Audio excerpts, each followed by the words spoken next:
All right, man, peace. You know, brothers, as I've gotten a chance to sit back and truly examine the occurrences that have transpired over the last week or so revolving around Mr. LeBron James, the sweetheart, the darling of the liberal sports media, I'm truly at a conundrum. I'm trying to figure out if there's ever been an athlete that I've seen the liberal sports media be so enamored with as much as they are with LeBron Ramon James. I truly don't believe that there's another one. And this love affair started when he decided to go back to his original quote-unquote plantation. To quote Richard Sherman, that being the Cleveland Cavaliers, of course I'm being hyperbolic, it's not literally a plantation, but the way in which the liberal media has been so much in LeBron's corner since he went back to Cleveland, it's obvious to me that subconsciously there was a correlation in the collective mindset of the liberal sports media with LeBron James and the Cleveland Cavaliers, and the thought that he owed them. So once he was able to go back to Cleveland and repay his alleged debt to that city and to that franchise, it seems as if he can do no wrong. And he, in tandem with his core sponsor, that being Nike, has been able to manipulate and puppet not only the mass media, but also the masses of people, particularly here in America, especially the woke black contingent, to the point where they're ready to bow down to him and worship him as a god. It's very obvious. Now, do I have an issue with LeBron James opening a school? No, I do not. I think that it's a good thing. It's a nice thing. But to be quite frank with you, what the so-called black community is missing is not a school. We have more than enough schools here in the United States. What we're missing is an understanding of who we are and our proper culture. That's what's going to empower us. The so-called black man has lost a connection with the Most High. Therefore, he has no control over his household. That's what we're missing. We don't need token gifts like a school. And to be quite frank with you, and now this information is just starting to come to the forefront, but I knew it already. It's soon going to be revealed that LeBron James had very little to do with funding that school. Almost the entire cost for the founding and the maintenance of the Akron school, or the LeBron James I Promise school, is going to be placed at the feet of the residents of Akron, Ohio. They're going to be the ones paying for it. And a lot of the money that's going to be forwarded to LeBron James's I Promise school is going to be taken from other schools in the Akron area and forwarded over to that school. Supposedly LeBron James, or more appropriately, the LeBron James Foundation, has paid $2 million to subsidize the founding of the school. But as we all know, foundations provide monies not from the person, not from the entity who provided the namesake for the foundation, but from contributors, from donors. So what exactly has LeBron James given to that school other than his name? And it's very clear, as we'll soon see when Rachel Nichols and LeBron James toured that school, that it's more a shrine to LeBron James than it is a school for the children. Now, of course, there are going to be 240 children from the Akron area who get to attend that school for free. And allegedly, supposedly, according to LeBron James, those that graduate are going to be able to go to the University of Akron for free. That's a great thing. But brothers, this is a pro-truth channel. My job here is to tell you things before you hear about it 2 years down the line. And I guarantee you that in a few years, you're going to hear a lot about that I Promise school and what it's really about, what the origins of the idea for that school, where they truly came from, most likely from Nike and many of LeBron's other corporate sponsors, most likely his team as well, whose job it is to make sure that they can amplify and magnify his image over the entire world so that he can become a quote-unquote global icon. And we're going to see attempts to subconsciously implant that thought into the minds of the masses that LeBron James should be thought of in tandem with people like Muhammad Ali and Jackie Robinson and Jesse Owens and so on and so forth. Please keep in mind that when those men lived and when they were doing what they thought was right, never at any time were they seeking to be affiliated with other people. When Muhammad Ali was saying what he was saying, he didn't say to himself, I want to do this so that people think of me like Jackie Robinson. When Jackie Robinson was doing what he was doing, he wasn't saying, I'm doing this so that people can think of me like Jesse Owens. Those people just did what they did. Some of what they did was correct. What all those brothers did was right in their own mind. A lot of it was based off of who was guiding them. Some of it I agree with, some of it I don't. But at the end of the day, they were not looking to mythologize themselves like Mr. LeBron James is clearly looking to do. And a lot of woke Negroes are going to come onto my channel, watch this video, and come in the comments. They're going to be very upset. Their attitude is going to be why are you quote unquote hating on LeBron James? Brothers, I cannot say this enough. It's not LeBron James's job. It's not Michael Jordan's job. It's not any famous or so-called rich black person's job to save our children. It's your job to save your children. Once again, the issue that the so-called black community has is not that there are not enough schools. The issue is that our children are not learning anything in those schools.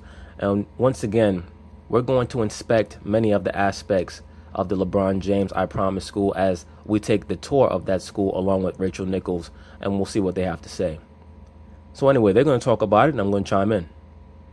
First, I do want to begin with, as you saw there, LeBron James. I spent some time with LeBron yesterday in Akron. He opened up the I Promise public school for 300 kids in his hometown. Well, really, he didn't open it up. He was in charge of the festivities. He acted as the MC. He had to make the appearance because they named the school after him. But it's very clear to me that that school is part of a merger of various corporate factions whose sole purpose is to make sure that they get their cut and also to exalt Mr. LeBron James. It was just an incredible experience. We spoke about what it meant to him to be at that school, the importance of using his platform, and his decision to come to LA. Now, brothers, look at this right here. Let's just look at this layout. We see the twin staircases spiraling upward, and I'm going to go through that imagery again because for those of you who don't know, this is Masonic, and many brothers will say, oh no, here we go with this stuff again. Certain things that I say are only for certain brothers because everybody's not meant to understand everything. But the imagery of Luciferianism is placed within many venues that people are not aware of so that it will resonate in your subconscious mind. The twin spiral staircases are meant to be an allusion to the twin pillars, what the Masons called Boaz and Yakin, which they stole from the Bible and which they tried to allege has a correlation to the twin pillars that stood in front of Solomon's temple, but it does not. It's based in the veneration of Saturn. And I mentioned this in one of the other LeBron videos that I did. I believe the one where he's speaking about his son and he's in the barbershop. And everyone in that barbershop along with him were also Luciferians. And either they were wearing a t-shirt or glasses or something of that nature on their person to show those in the know that they were in the know. Like the comedian Jon Stewart, he had on a t-shirt that said Ladder 42. Now, Ladder 42 is a fire station that's in the Bronx. Jon Stewart is not from the Bronx. But if you have an understanding of what he was talking about, he was alluding to the Masonic imagery of climbing the ladder to elucidation, to enlightenment, to illumination, the activation of the pineal gland, the 42 books of Tahuti, which is an allusion to Kabbalah. All right? All of these people in Hollywood and the higher levels of the entertainment industry, they're Kabbalists, they're Luciferians. They're in the know on the understanding that the god of the entertainment industry and really the god of this society is Baal/Saturn. We see that black is the dominant color scheme of this school, and of course, the color black represents that god Asar or Baal. As we see the twin staircases rise up, the spiraling staircases, at the very top, we see where it says Akron Public Schools. We see the pyramid there. And even within the black pyramid, there's a white pyramid in the center, and at the top of that white pyramid, it seems to be the capstone, is radiating to represent what? The illumination of the pineal gland. And on top of that, where it says PS, that's the black cube for Saturn. Hey, take a listen.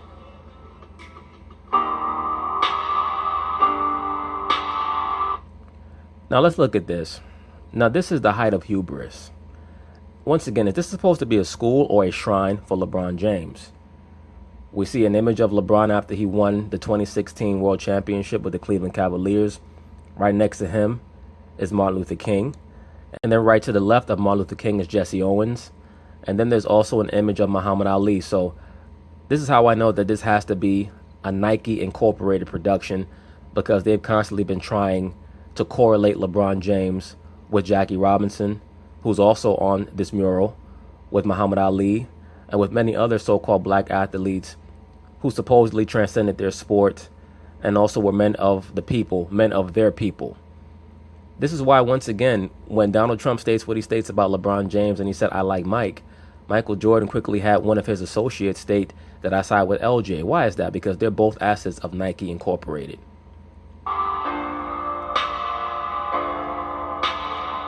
So someone in the hallway was just saying that this is your sit down, this is your first interview since you joined the Lake. Now pay very close attention to LeBron James's hands. He makes a concerted effort to constantly make that hand sign throughout the interview. And Rachel Nichols is one of his associates. She also seems to know what the festivities are about because, as you can see, she happens to be wearing the black blazer or black blouse, whatever that is, and the black checkered skirt. So she's also a Kabbalist, as all of these higher level anchors on ESPN are. They're all Luciferians. Some of them are MK assets. Like, she's another one that brothers made a big deal about, her allegedly being an MK asset. Maybe she is. Once again, a lot of cats come on the internet and try to prove MK Ultra. MK Ultra has been a proven fact since 1977. So there's nothing to prove. There was a congressional hearing in 1977 where I believe the CIA director at the time, if I remember correctly, it was Richard Helms, but one of you brothers can confirm that for me or correct me on that. He was called before Congress maybe a month or so after the death of Elvis Presley, who was also an MK asset. But Richard Helms, or whoever was the CIA director at the time, may have even been Colby. He was called before Congress and forced to divulge what the CIA had been doing for the past 20 plus years, almost 30 years, in regards to research in mind control and the manipulation of the human brain for the CIA's interests, and also for the interests of various factions who were willing to pay the CIA to help them understand how to utilize their citizens in such a way, or to raise up MK assets, so on and so forth. But do I believe that LeBron James is an MK athlete? Yes, I do. There are many reasons for that. And he's certainly a Kabbalist, as I've been able to show and prove in previous videos. And once again, you're seeing the hand sign there. As above, so below. The diamond representing the pineal gland. He's showing those in the know that he's sticking to the game plan and what that school actually is. That school is just a shrine for Baal. Children are going to be able to learn certain things there, but are they going to be able to learn what they need to know? Once again, brothers, that has to happen in your household. The children are sent to these conventional education systems so that they can be put through a learning curriculum so that they can make themselves viable for the workforce, or hopefully to start their own careers, start their own business. But the main things that the children need to learn has to be in the household. We have to commandeer our future generations. We can't leave it up to the school system to do it. So nothing against LeBron James or Jalen Rose or anybody else who started a school. Those are great gestures, and if they have the money to do so, that's great for them. But a lot of these guys, to be quite frank with you, are running Ponzi schemes with these schools. If you see in the middle there, it says established in Akron 2004. Right above it, the print is probably too small for you to read. It says the LeBron James Family Foundation. That's the foundation that donated $2 million for the building of this school. So has any of the money come out of LeBron James's pocket directly? No. A foundation is based off of sponsorships and contributions from donors. So none of the money came out of his pocket. What he's very good at doing is remembering what they tell him to say when he has these sit-down interviews. And you can see he has his Malcolm X costume on. Lakers, and I have to be honest, it caught my ear. Lakers forward LeBron James still sounds. What is it? Brothers, do you see the black color scheme here? That's the motif. Let me rewind it back a little bit. What is it? You joined the Lakers, and I have to be honest. Look at this. Everywhere the color scheme is black. This looks like a corporate office somewhere in Silicon Valley, or maybe in some room in the UN where certain dignitaries are meeting, where you would see a black motif, a black color scheme like this. For young children, you would think that they would want a splash more color, but it's very obvious that the motif is black. The theme of the building is black because it's in veneration of Asar / Osiris / Baal. That is the god of Kabbalah. That is who they venerate, believe it or not. Honest, it caught my ear. Lakers forward LeBron James still sounds. Still making that hand sign. He just left that hand sign. Let me rewind it back a little bit. It caught my ear. Lakers forward LeBron James. There he goes, still making that hand sign. Still sounds. What is it? What do you think when you hear that? No, it still sounds kind of weird, but it's definitely it feels good. It feels good, and I'm looking forward to it. How hard was your decision to leave? Because we're sitting here in this school that I know. How hard was your decision to leave? Because we're sitting here in. There he goes, right back to that hand sign again. Sitting here in this school that I know. You're opening this in Akron, Ohio. It means so much to you. You've talked about how much Ohio means to you, how much Cleveland, the Cavaliers. Still has that hand sign. Brothers, you know, that's a very uncomfortable hand sign to make when you're having a very leisurely, comfortable conversation with someone that you know very well, or relatively well, that being Miss Rachel Nichols, who is an associate of LeBron James. She's his point person, as you can see. She's one of the plants in the media that LeBron James is the most comfortable sitting down with. I've stated this in other videos that he and his team, his benefactors, his sponsors, they have a series of NBA pundits scattered throughout these major channels like a Nick Wright, Shannon Sharp, Rachel Nichols, Max Kellerman, who I believe are getting some checks under the table. Allegedly. It's meant to you. How tough a call is this? No, it's kind of a bittersweet, a moment right now. Sitting here, in my school that I'm opening, around these kids, around this community, and then at the same time, making the switch to the other coast, being part of, the Lakers now. So, it's always a tough decision when you leave home. It's a decision that, was best for me and my family, and we're all, I think both sides feel great and appreciative of the moments and the time that we had spent together. All right, so we're sitting here in this school. This is a co-production. It's very nice that it appears that this school is going to be, at least for now, majority so-called black. We'll see how the racial percentages change in about 10 years or so, because I guarantee you they will. Production between your foundation and the Akron Public School. That's another problem. Look, you cannot control what the race of the teachers are that are teaching your children, our children per se. But once again, that's why it behooves the so-called black man to become more informed and commandeer his household so that he can raise up his children with an understanding of who they are and where they come from. Because no matter how fancy the furniture is, no matter how long the hours at the school are, all those are nice things that LeBron James states his school is going to do. I'm sure that none of those ideas were his. I'm sure that whoever the real brain trust is behind the formulation and the creation of this school, the idea of this school, they're the ones who came to LeBron and told him what they would like the school to do. Do I believe that he also has some input? Of course. But LeBron James is not an educator. He knows nothing about the education system. As a matter of fact, he made his bones by bucking the education system and coming straight into the NBA. So to believe that we should correlate LeBron James with being some education reformer, it just does not make any sense. And once again, as we have time to fully ingest what this school is going to be about, expect a lot of information to come out in regards to the seed money for this school and how it's going to be maintained. They basically are playing three-card Monte with the public. They're taking money from the other schools in the Akron area to fund this school. And LeBron James has provided his name, but I guarantee you he has not put down any real money. He's on record as stating that he himself is very cheap. Now, do I have an issue with him pimping the system? No, I tell brothers all the time, we have to become far more well-versed in the commercial aspect of this society and far less emotional.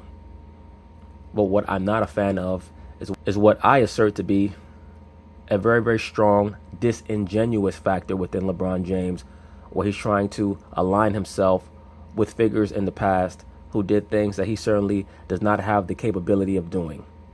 LeBron on his best day could never be Muhammad Ali. He could never be Jackie Robinson.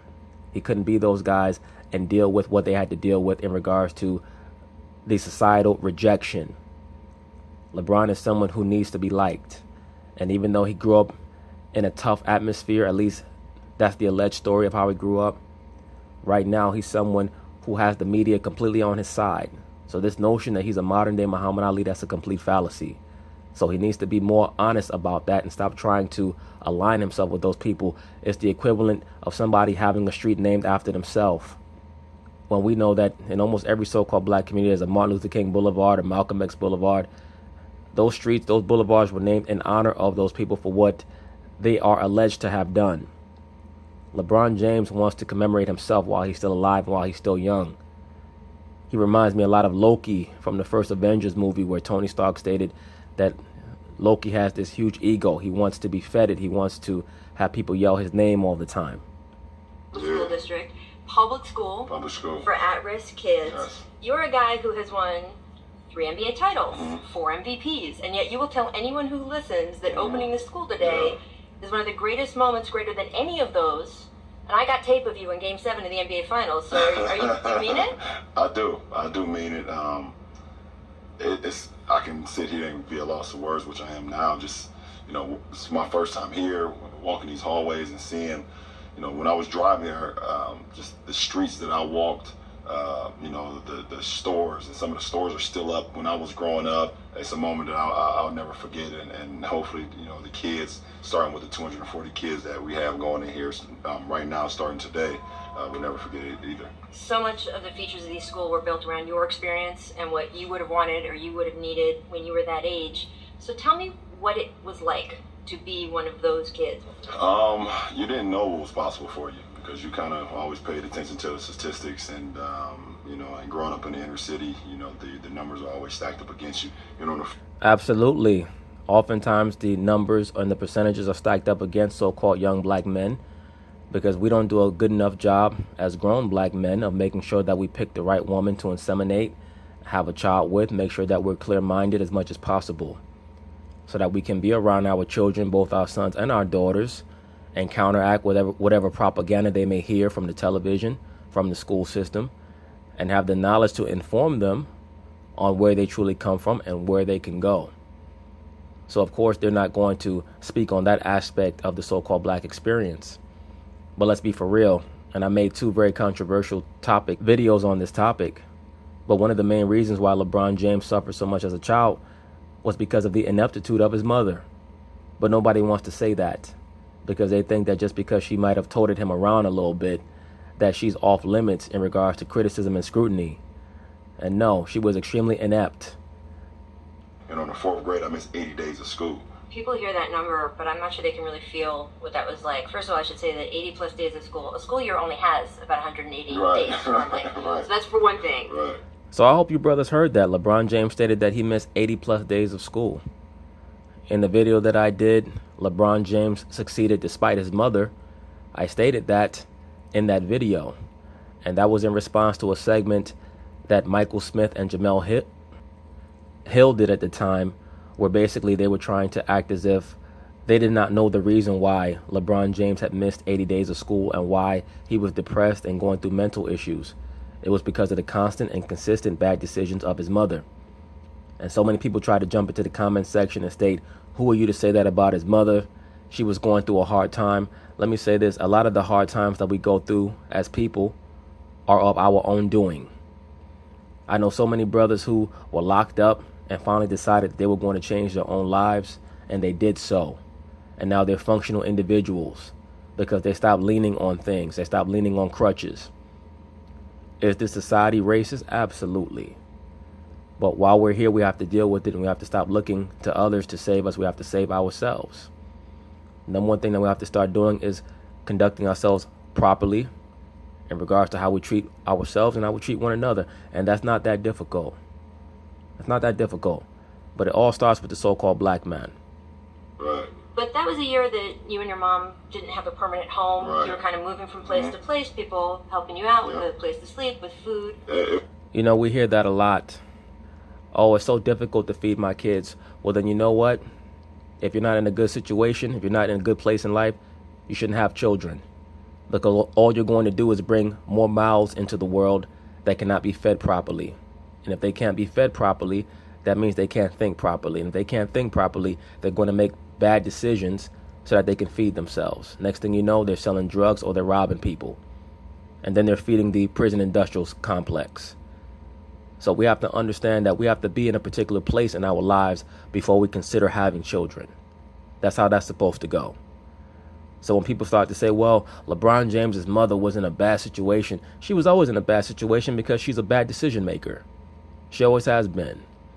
And the best thing that ever happened to her was him. And I know a lot of people are going to get very upset about that. How could you say that about his mother? It's just the truth. It was challenging. It was mentally challenging, and you just sometimes you think about a kid being in the 3rd grade at that age, being 8 and 7 years old, or in the 4th grade, having responsibility or having stress. Yes, all that stress because of the bad decisions of your mother. And also, I'm sure certain people are going to say, well, where was his father at? Don't ask me where his father was at. You have to ask his mother. Does she know? Does she even know who his father is? No kid at 8, 9 should have stress. I was going to a school on the other side of town, but I was living with a family on the complete opposite side of town. So there was no way that I could even get to the school to even participate. We didn't have a car. The city bus didn't come to where I was living. So that's not a failure of the school system of Akron. That's a failure of your parenting. Once again, that's why I state that LeBron James opening up a school, that's a great gesture. That's a great TV op.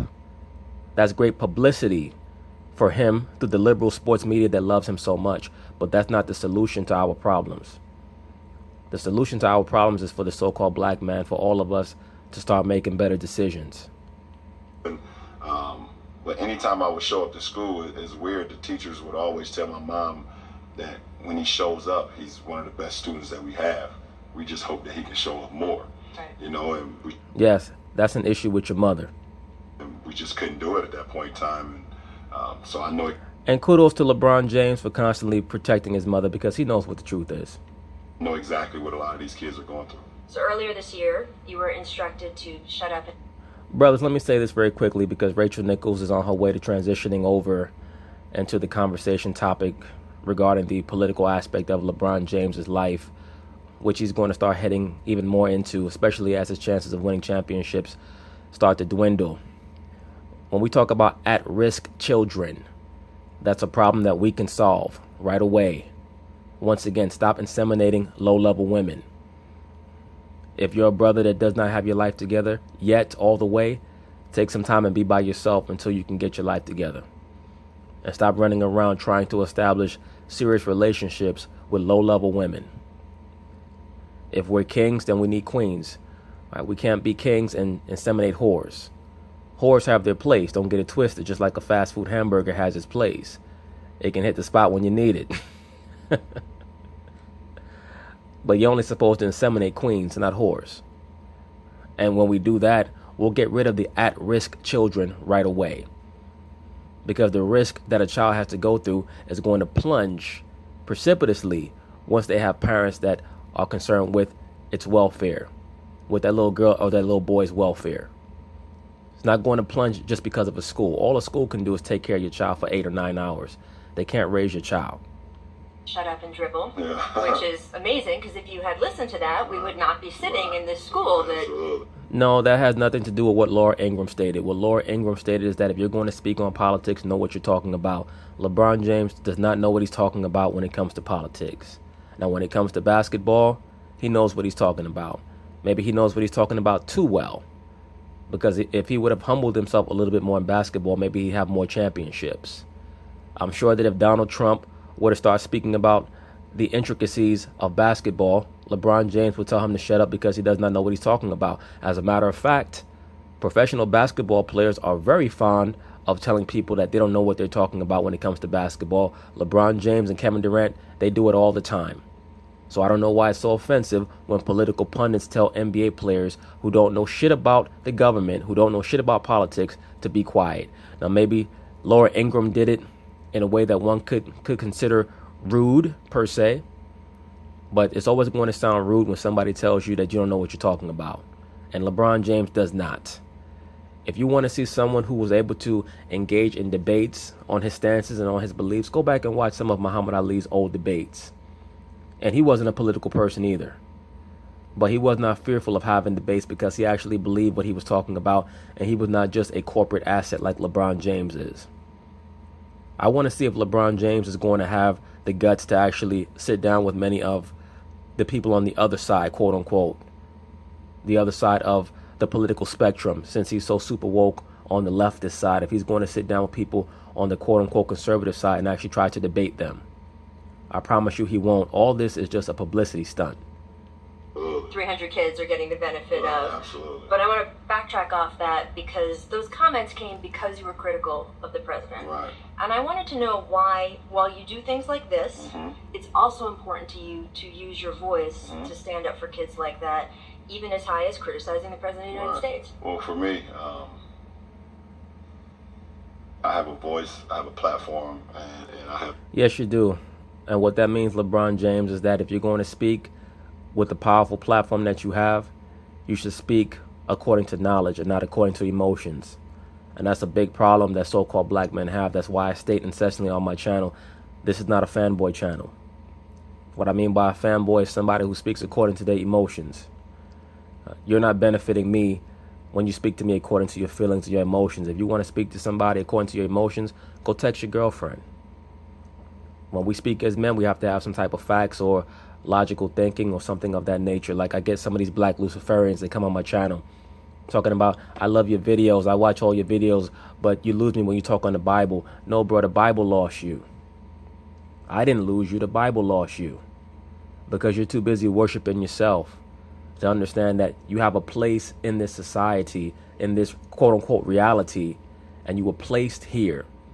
And when you understand why you were placed here, a lot of that pain that a lot of you brothers have will go away. But you can't humble yourself to the Most High enough to do so. So you have to carry all that pain with you, and you have to mask it with all this fake hubris and talking about you're a God and all this bullshit. The Most High placed us here. We have to acknowledge him so that we can let go of that burden that's on our back in regards to all the resentment and the anger due to the mistreatment. When we acknowledge him, we'll let that go. And then we'll be able to answer a lot of these questions that so many of these woke Negroes cannot answer because they're too busy trying to get answers from the liberal Caucasian. And that's the conundrum that Mr. LeBron James is in. He wants that hug. And I have so many kids, and not only kids, but also adults and everybody that kind of look for guidance. Well, that's a shame, brother. No disrespect. If an adult is looking for guidance from you, that means that most likely they've never learned anything in their entire life. Because I think that you can be looked to for guidance in regards to basketball. And on the highest levels in the NBA, even that's disputable.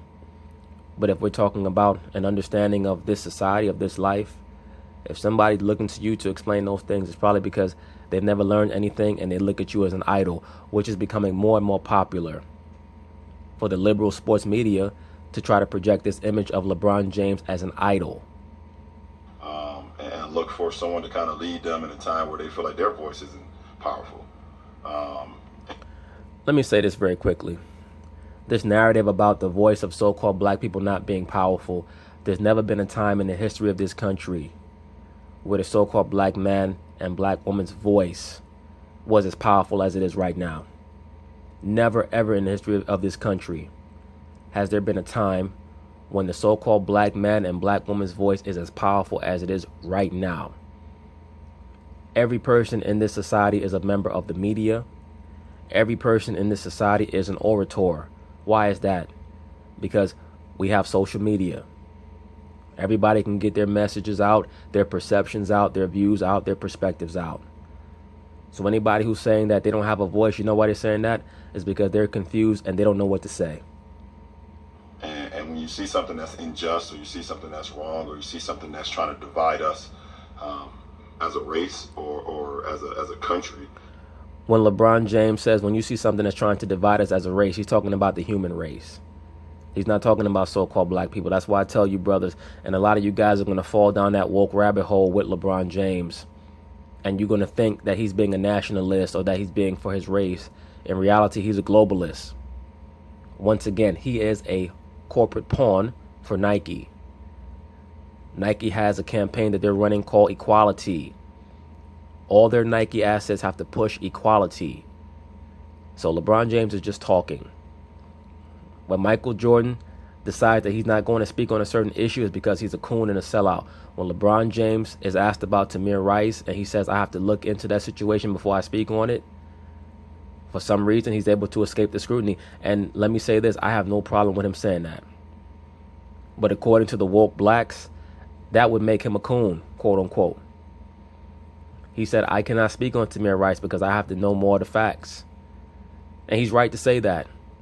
Because just because the media wants to depict the so-called black man or young black man getting shot by the cops as racist does not mean that we fully understand how that event transpired and why. Every summer, the liberal media tries to push the race angle on the so-called black man to try to stoke the fires of antipathy, to try to encourage him to continue to be overly emotional. And once again, brothers, when we let go of seeking after the so-called white man's validation, that's when all these other races will start to look at us as higher beings. But as long as we continue to push this globalist bullshit, they're going to continue to look at the black man as a pawn and as someone not worthy of respect. And that's the bottom line of it.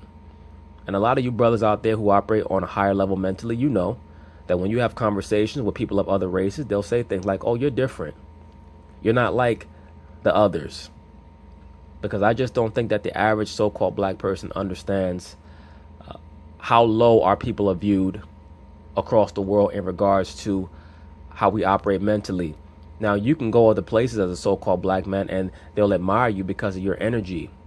But I'm just talking about here in America, and according to how we're depicted on television, the so-called black man and black woman are held in very low esteem in regards to the respect that we demand based on our conduct. Now, the other races, they admire the exploits of the so-called black man and black woman. They admire certain physical aspects. There's a great allure about the so-called black man and black woman. So sometimes if you travel abroad, you'll see that oftentimes the other races, that they may appear to be in awe of you physically. But when it comes to the respect that they would have for our community, it's just not there. And it's because they understand that we're missing something. And what we're missing is an understanding of that proper order, that being the Most High as the head. The so-called black man needs to stop deifying the so-called black woman and the people of the other races, and he needs to return back to his true understanding, that being putting the Most High first and being self-validated.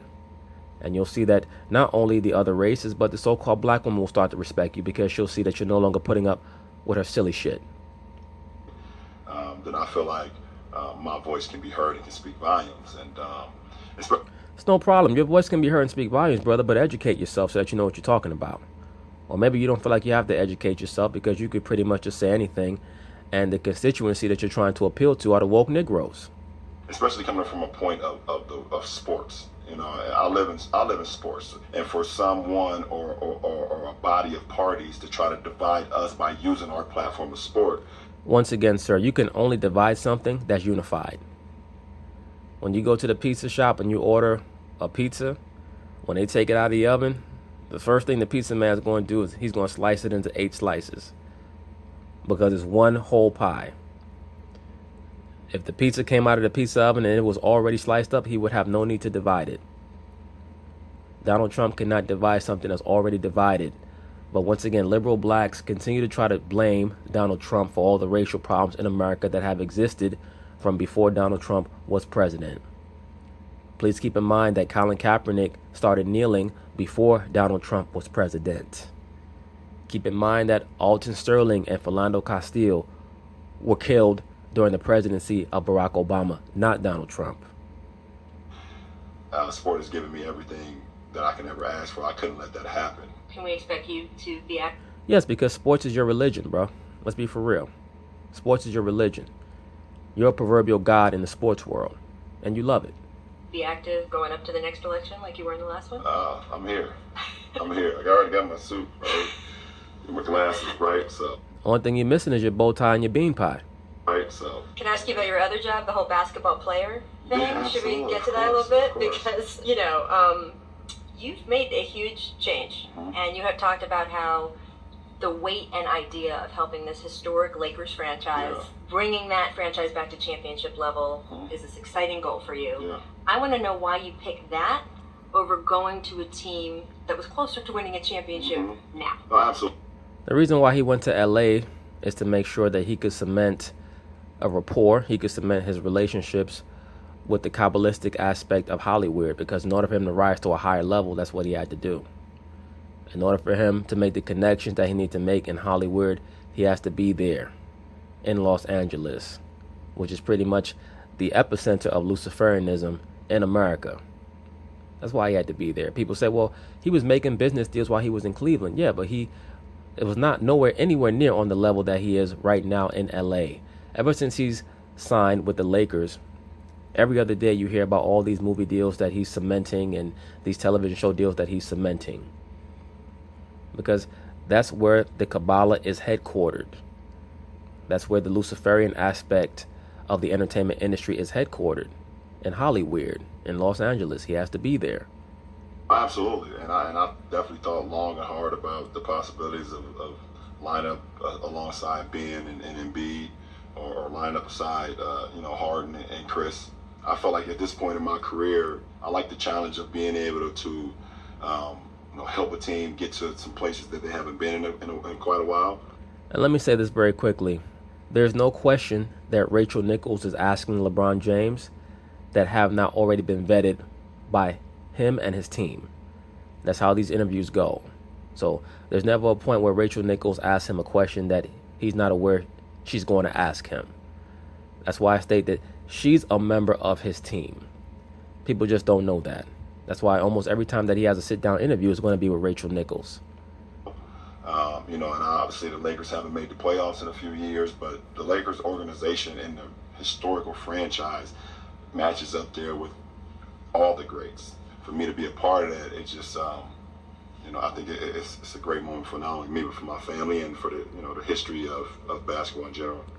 Well, I think it's a good thing because I constantly compare you, at least in regards to your role and your station in the NBA, with Shaquille O'Neal and Wilt Chamberlain.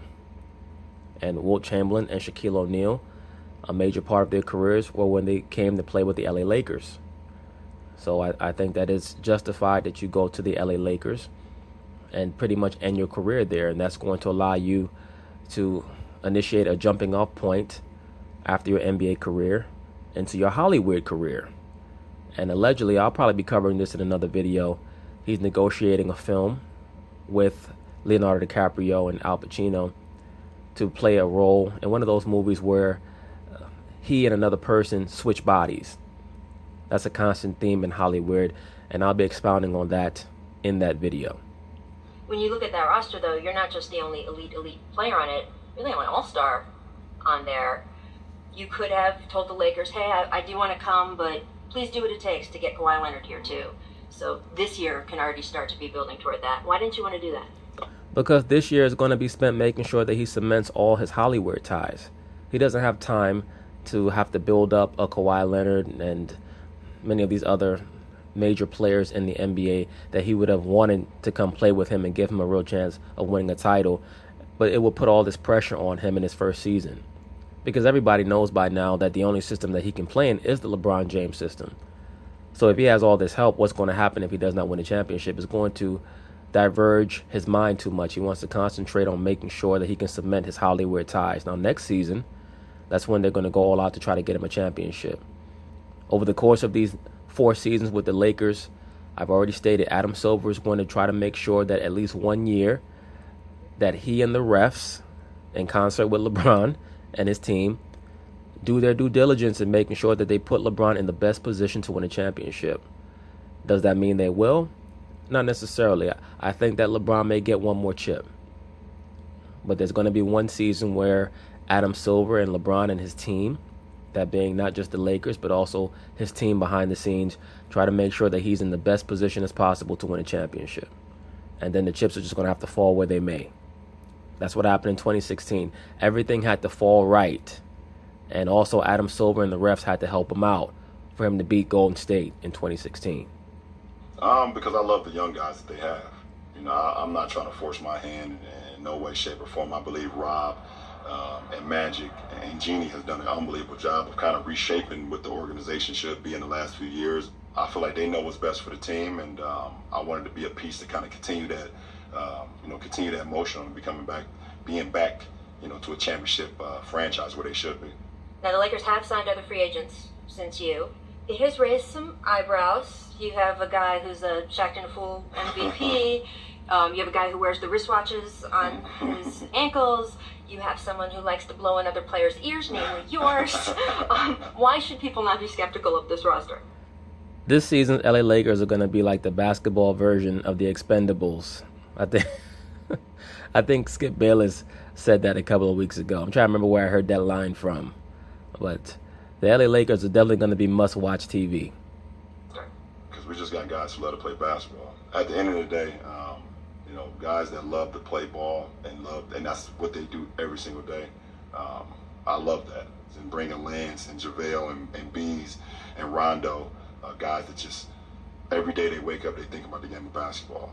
We look forward to all the challenges, and I mean, eyebrows is always going to get raised when my name is involved anyway, so it shouldn't even be a surprise. And you've made a long-term commitment to these guys, 4-year contract.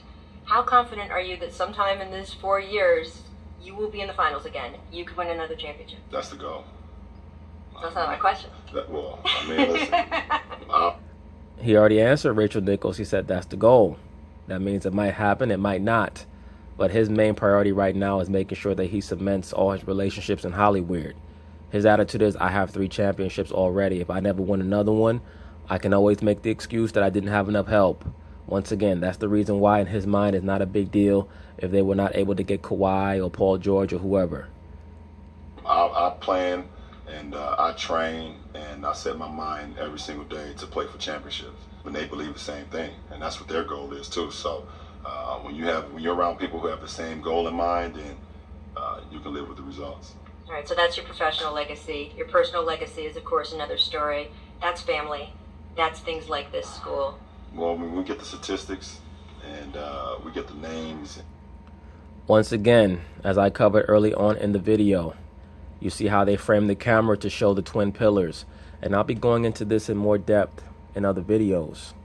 That's a Masonic or Luciferian image of the spiraling staircase. It represents the path to illumination. The twin staircases or the twin pillars are called in the Masonic lodges, quote unquote Masonic lodges, really just Luciferian lodges. They call Boaz and Yakin, which is meant to be an allusion to the twin pillars of Solomon's temple. But it really just represents as above, so below, the coming together of opposing forces. The Blue Lodge and the Red Lodge. The Red Lodge representing the masculine fire principle, and the Blue Lodge representing the water, the feminine principle. They come together and they form the divine hermaphrodite. That's why they venerate the hermaphrodite image. The goat god is a hermaphrodite.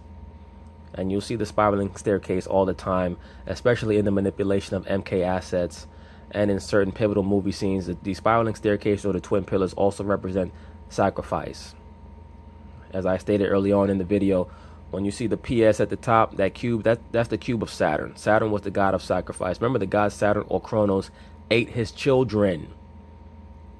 The god Baal, you always had to sacrifice children to Baal. That's why this is a children's school.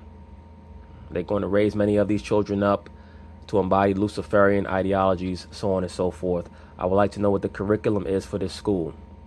But for a lot of you pro-blackity black brothers, as you can see even by looking at the staircase, this is going to be a very racially diverse school. LeBron James is not here to save black kids. He's here to be an agent of globalism.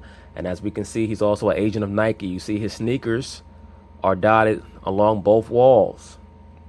Okay? So all this school is a very fancied up Akron public school, which is going to be paid for by the citizens of Akron. Supposedly all LeBron James' foundation donated was $2 million. And once again, if it came from his foundation, it did not come out of his pocket.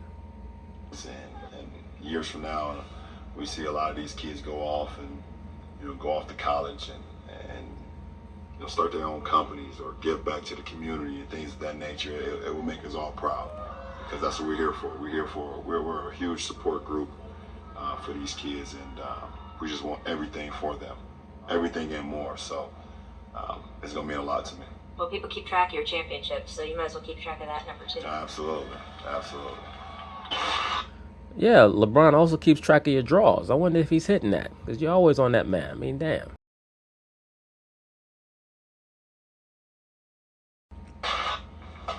Woo, guys, a lot of different ideas there, and we will get to some of his comments about his future in Los Angeles in a few minutes. But let's start with where he ended, that he is basically going to be scoreboard watching how these kids do later in life in the hopes of creating this generational change in Akron, Ohio. And Ramon, I want to start with you. When you look at everything LeBron is doing off the court, what stands out as most significant to you? Well, I think this is a huge thing for him, but I think in general, just his willingness to use his platform and speak out, I think when we look back on his career and his legacy, that is going to be at the top of the list. I think that what's going to be at the top of the list of LeBron James's legacy is the fact that he empowered the players all across the NBA to understand that they're not supposed to have any sense of affinity or loyalty to the team that drafted them. You move on and you do what's best for you and your family. All this nonsense about speaking out, the only reason why the liberal media likes that LeBron James speaks out is because he always says what they want him to say. If he was saying something other than what they wanted him to say, they would not approve of him speaking out. They know that LeBron James is never going to come out and say they keep trying to push homosexuality and lesbianism on black people. He's never going to say that because he's a globalist. About him not being afraid to use his platform on causes that are important to him. Rachel, I would go with just things in general when it comes to kids, right? Like this particularly is something that involves children. Obviously, the stance he took with Trayvon Martin back in 2012, which is really where he started to find his voice. I know we started talking about this a couple of days ago, you and I. I think that's the thing that stands out the most to me is how involved he is when it comes to children particularly. I'll never forget he had, when he... Yes, this was the first Nike stunt after the Trayvon Martin event. And as you can see, even though supposedly this was allegedly to form some type of affinity with or association with Trayvon Martin wearing the hoodies, the Miami Heat team looked like wizards or witches with their hoods up, and you see the fire in the background. This was purposefully staged that way because Trayvon Martin was a sacrifice. He goes back to that. And I'm not saying that all the brothers on the Miami Heat knew that. I'm just saying that that is why that photo was staged in that way. And he has this program, and if a kid misses school, they get a phone call from LeBron James. Now, it's a tape recording, okay? He doesn't call every single kid. But if you miss a day of school, you get a call from LeBron James saying, why weren't you in class today? It's incredible.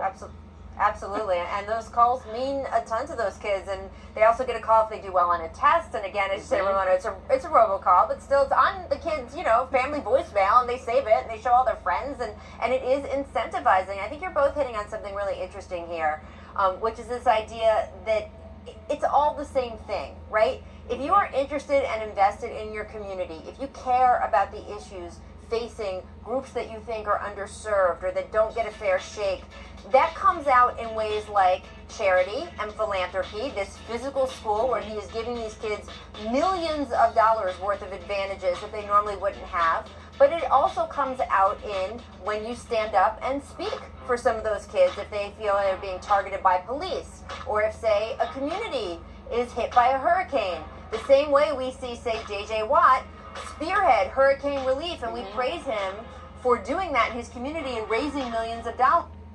Now, those bullet points look very good. It says free tuition, free uniforms, free bicycle and helmet, free transportation within 2 miles, free breakfast, lunch and snacks, food pantry for families, GEDs and job placement services for parents, guaranteed tuition to the University of Akron for every student who graduates.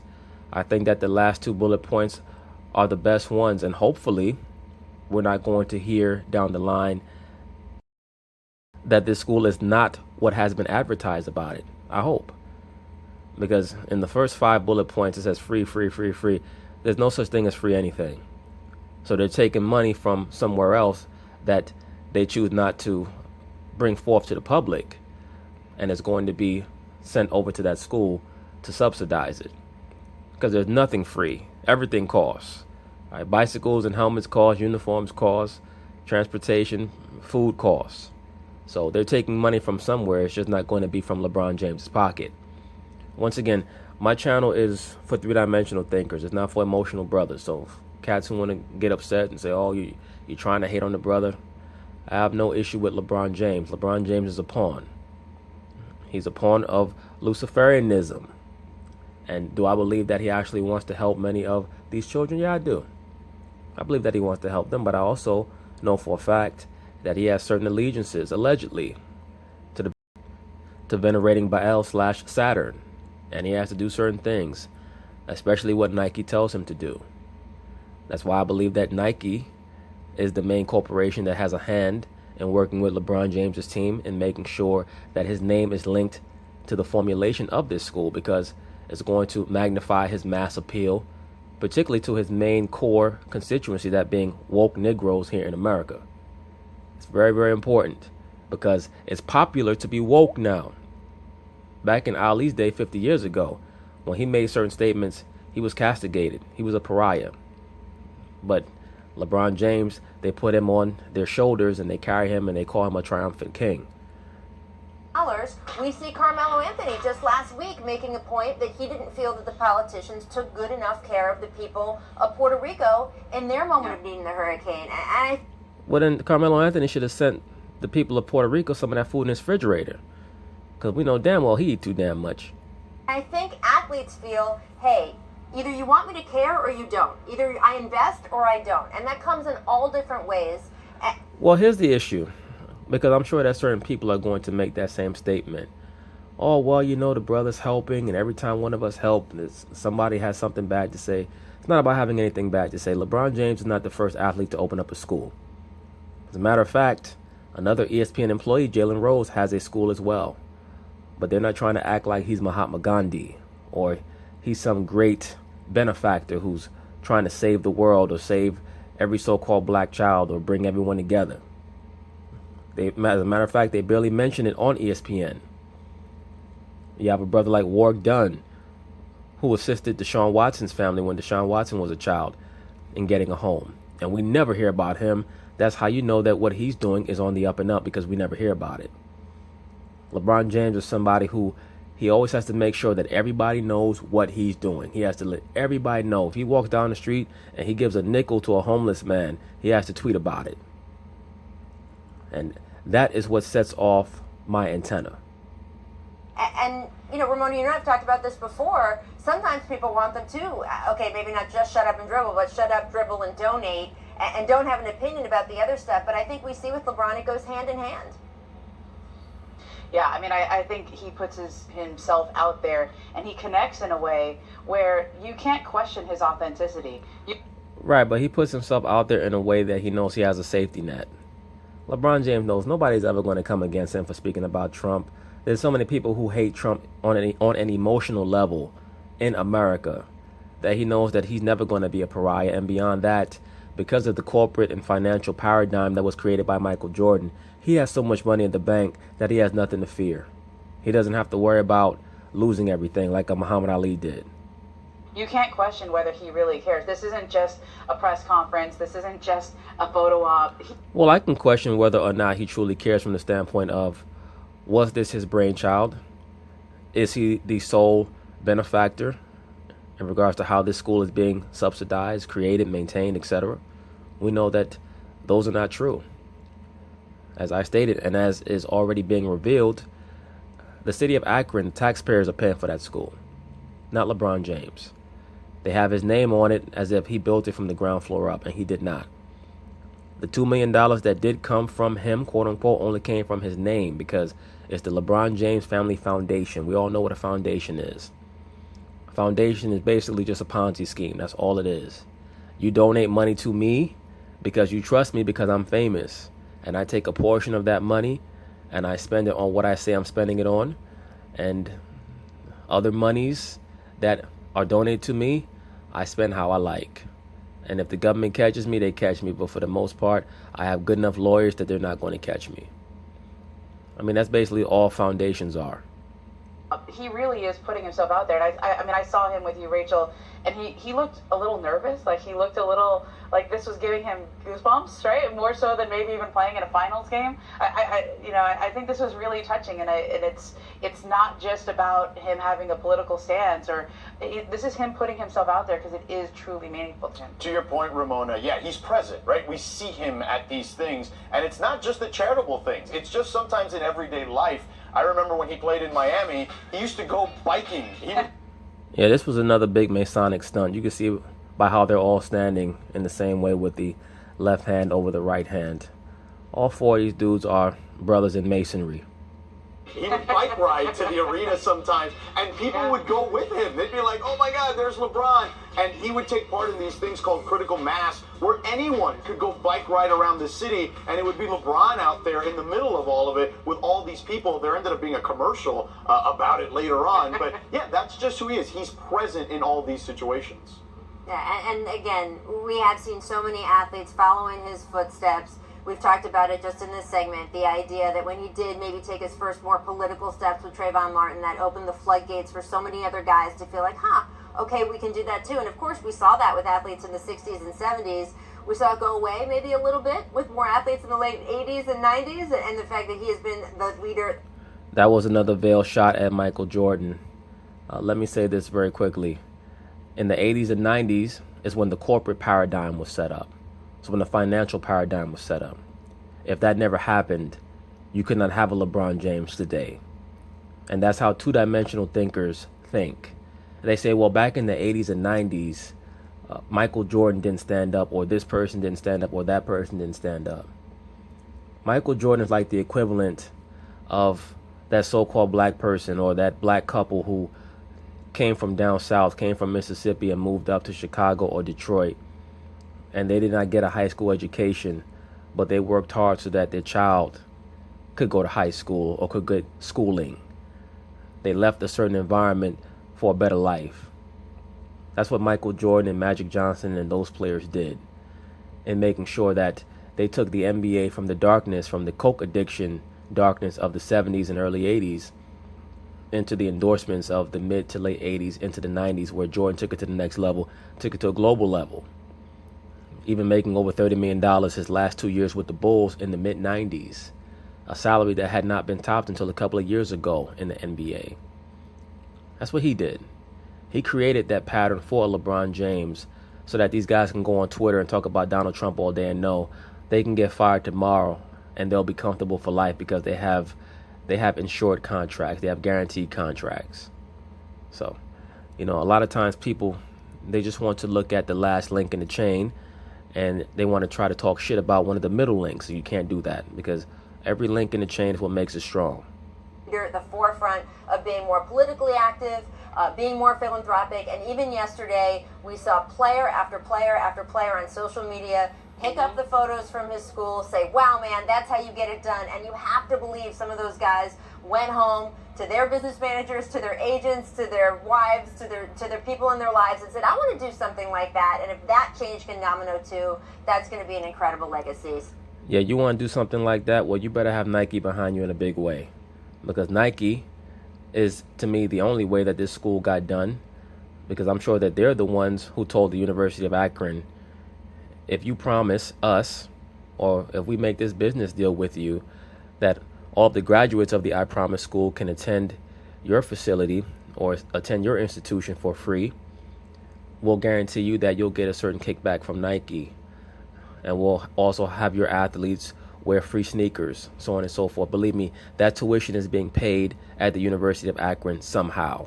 They're not just allowing students to attend there for free when they leave the I Promise Academy or the I Promise School or whatever you call it. Somebody is paying somebody. So that's the off-court stuff. Coming up, though. So anyway, that's basically it on